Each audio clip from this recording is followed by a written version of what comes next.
चलो मैं देखो कि कुछ इंपॉर्टेंट न्यूमेरिकल्स को लेकर के जो एग्जाम में अक्सर पूछे जाते हैं और जिनसे बच्चे परेशान होते हैं। चलो इनको हम कैसे डील करते हैं, कैसे सॉल्व करते हैं, वो देखते हैं। क्वेश्चन कुछ इस प्रकार दिया गया है कि root under one plus sine A by one minus sine A proof करना है हमें सेक प्लस टेन के टर्म में। ध्यान से देखो, एलएचएस पार्ट हमें साइन के टर्म में है जबकि आरएचएस पार्ट सेक और टेन के टर्म में। तो इसको हम कैसे सॉल्व कर सकते हैं? हमें कुछ आइडेंटिटीज मालूम है, जैसे ये देखो ध्यान से देख पा रहे हो। हम जानते हैं कि सेक जो है कॉस का इन्वर्स होता है, कॉस सेक का इन्वर्स होता है, कॉस सेक साइन का इन्वर्स, साइन कोसेक का इन्वर्स।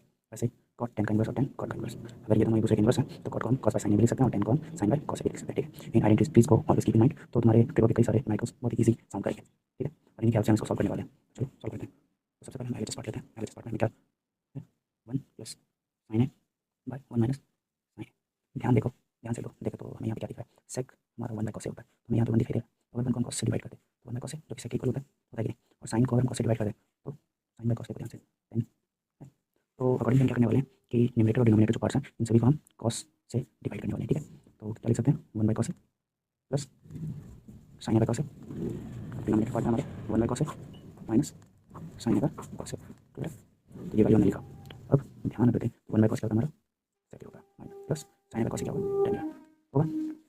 आगे ध्यान दो, तो डिनोमिनेटर पार्ट में वन बाय कॉस सेक है plus sine by cos tan होगा कि नहीं? बिल्कुल। तो आगे क्या हमें मिल रहा है? तो ध्यान से देखो, आरएचएस में हमारा सेक और टेन के टर्म में नहीं था और यहाँ पे भी हमें सेक और टेन के टर्म में ही वैल्यू मिला। सॉरी यहाँ पे देखो माइनस है, यहाँ पे भी माइनस होगा।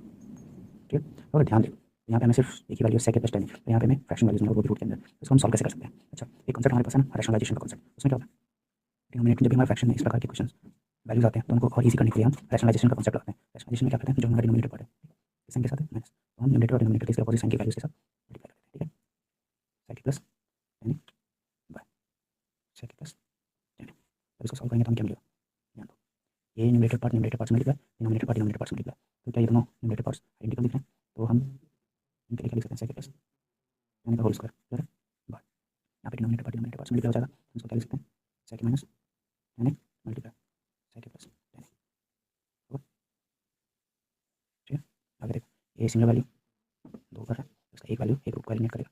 क्या बचेगा न्यूमरेटर पार्ट में? सेक प्लस टेन, जबकि नीचे का ध्यान से देखो हमें एक अलजेब्रिक एक्सप्रेशन एक माइनस बी इंटू ए प्लस बी जैसा हमें शो हो रहा है। तो ए माइनस बी इंटू ए प्लस बी क्या होता है? ए स्क्वायर माइनस बी स्क्वायर। तो उसी के बेसिस पे हम यहाँ क्या लिख सकते हैं? Sec square minus tan square लिख सकते हैं।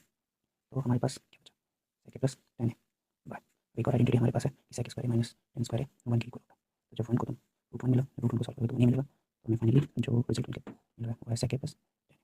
ये एल एच एस वैल्यू हमारा जो कि R H S sec plus tan के ही इक्वल, तो हमारा ये वैल्यू प्रूफ। ठीक है, आई होप किसी को समझ में आया होगा। और इसी तरीके से सेकंड न्यूमेरिकल को आप क्वेश्चन सॉल्व करें और मुझे DM करें। ठीक है, थैंक यू सो मच।